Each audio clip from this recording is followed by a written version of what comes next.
صحیح بخاری میں سیدنا ابو موسیٰ عبداللہ بن قیس اشعری رضی اللہ تعالی عنہ سے روایت ہے،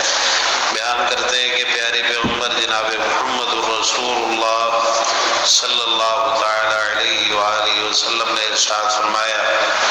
انما مثلی ومثل ما بعثنی اللہ به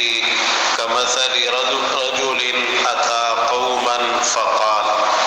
بلا شبہ میری مثال اور جو کچھ اللہ تعالیٰ نے مجھے دے کر بھیجا ہے اس کی مثال اس شخص کی طرح ہے جو کسی قوم کے پاس آئے اور کہے، یا قوم انی رأیت الجیش بعینی وانی انا النذیر العریان فالنجا، اے میری قوم میں نے اپنی آنکھوں سے لشکر کو دیکھا ہے اور میں تمہیں کھلم کھلا واضح صاف ڈرانے والا ہوں، بس نجات کا سامان کر لو، اپنے بچاؤ کی فکر کرو۔ فأطاعه طائفة من قومه فأدلجوا فانطلقوا على مهلهم فنجوا، اس کی قوم میں سے ایک جماعت کے لوگوں نے اس کی بات مانی اور وہ اسی وقت نکل پڑے، اسی دم راتوں رات کے پہلے حصے میں ہی فی الفور نکل پڑے اور اس طرح بچ گئے۔ وَكَذَّبَتْ طَائِفَةٌ مِّن قَوْمِهِ فَأَصْبَحُوا مَكَانَهُمْ، اور اس کی قوم کی دوسری جماعت نے اس کو جھٹلایا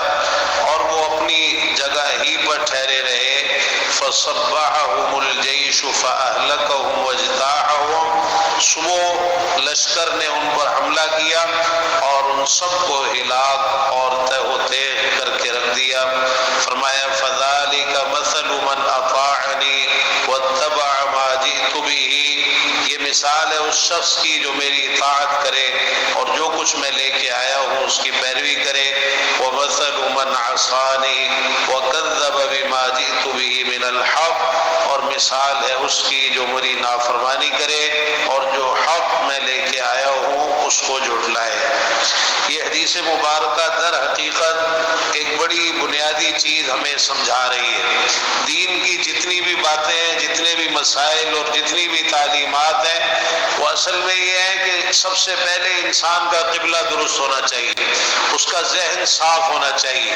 دین کو اپنانا ہے یا نہیں اپنانا، اپنی مرضی کرنی ہے یا اللہ اور اس کے رسول صلی اللہ علیہ وسلم کی اطاعت اور فرما برداری کرنی ہے، صاف طور پر انسان اپنے آپ سے پوچھے اور پھر فیصلہ کرے، اور پھر دونوں چیزوں کے انجام کو بھی اپنے سامنے رکھے کہ اگر دین کی مانیں گے، اللہ اور اس کے رسول صلی اللہ علیہ وسلم کی مانیں گے تو اس کا نتیجہ کیا ہوگا،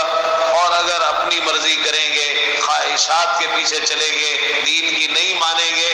اپنی مرضی کرنے کا مطلب ہے دین کی نہ ماننا۔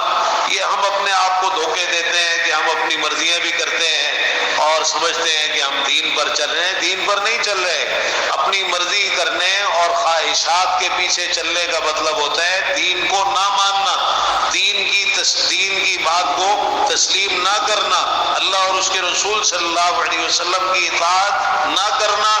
تو یہ اگر کرنا ہے تو پھر اس کے انجام کو بھی سامنے رکھا جائے۔ اس حدیث مبارکہ میں رسول اللہ صلی اللہ علیہ وسلم نے ایک مثال کے ذریعے بات سمجھائی اور آپ نے لوگوں کو بتایا کہ اب کچھ تو وہ لوگ ہیں جو آپ کی اطاعت کرنے والے ہیں اور کچھ وہ ہیں جو جھٹلانے والے۔ فرمایا میری مثال اور اللہ نے جو کچھ مجھے دے کے بھیجا ہے اس کی مثال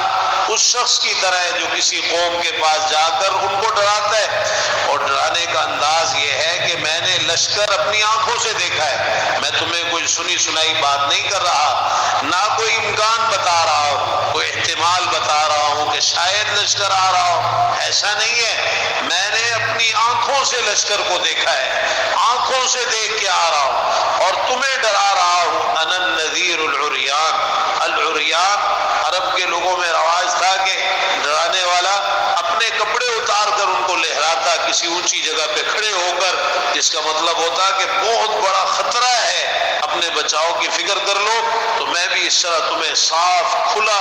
واضح طور پہ ڈرانے والا ہوں۔ فالنجا، اپنی نجات کی فکر کر لو۔ اب کچھ لوگ تو اس کی بات مان لیتے ہیں، اسی وقت وہاں سے چل پڑتے ہیں اور اپنے بچاؤ کا سامان کرتے ہیں اور بچ جاتے ہیں، اور کچھ لوگ اس کو جھٹلا دیتے ہیں، اس کی بات کو نہیں مانتے، وہی ٹھہرے رہتے ہیں۔ صبح ہوتے ہی لشکر حملہ کرتا ہے، ان سب کو تباہ و برباد کر کے رکھ دیتا ہے۔ فرمایا یہ مثال ہے اس شخص کی جو میری اطاعت کرے اور جو حق میں لے کے آیا ہوں اس کو مانے، اور یہی مثال ہے اس شخص کی جو میری نافرمانی کرے اور جو حق میں لے کے آیا ہوں اس کو جھٹلائے۔ اب مجھے اور آپ کو بھی اپنا جائزہ لینا چاہیے کہ ہمارا کیا کردار ہے اور ہم کہاں کھڑے ہیں آپ کی اطاعت اور اتباع کے معاملے میں۔ اگر تو اپنی نجات اور بچاؤ کی فکر ہے، کیونکہ خطرہ تو بہت بڑا ہے، خطرات تو منڈلا رہے ہیں، ہلاکت، تباہی اور بربادی، اللہ تعالیٰ کی ناراضی، اللہ تعالیٰ کے عذاب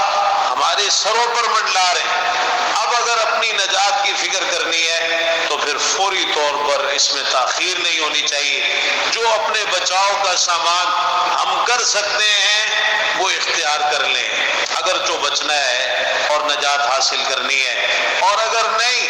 تو پھر وہی حال ہے کہ جس طرح آپ نے اس حدیث میں بیان فرمایا کہ پھر کوئی پرواہ نہیں، وہ ڈرانے والا ڈرا رہا ہے لیکن ان کو کوئی پرواہ نہیں، یہ وہیں ٹس سے مس نہیں ہو رہے اور الٹا اس کو جھٹلا رہے کہ نہیں تو جھوٹ بول رہا ہے، اس کی بات ہی نہیں مانتے۔ نقصان کس کا ہوا؟ اپنا نقصان ہوا۔ اور لشکر نے حملہ کر کے تہو تیغ کر کے رکھ دیا، ملیا میٹ کر کے رکھ دیا، ایک فرد کو بھی باقی نہیں چھوڑا۔ مانا یہ کہ ایسے لوگوں کا انجام انتہائی خطرناک، جو دین کی پرواہ نہ کریں، اللہ اور اس کے رسول صلی اللہ علیہ وسلم کے احکام کی پرواہ نہ کریں، ان کو نصیحت بھی کی جائے، سمجھایا بھی جائے، پھر بھی کوئی پرواہ نہ کرے، نہیں بچیں گے ایسے لوگ، ان کا انجام بڑا خطرناک۔ ان دونوں چیزوں کو سامنے رکھنا چاہیے۔ اللہ تعالیٰ سمجھنے کی توفیق نصیب فرما دے۔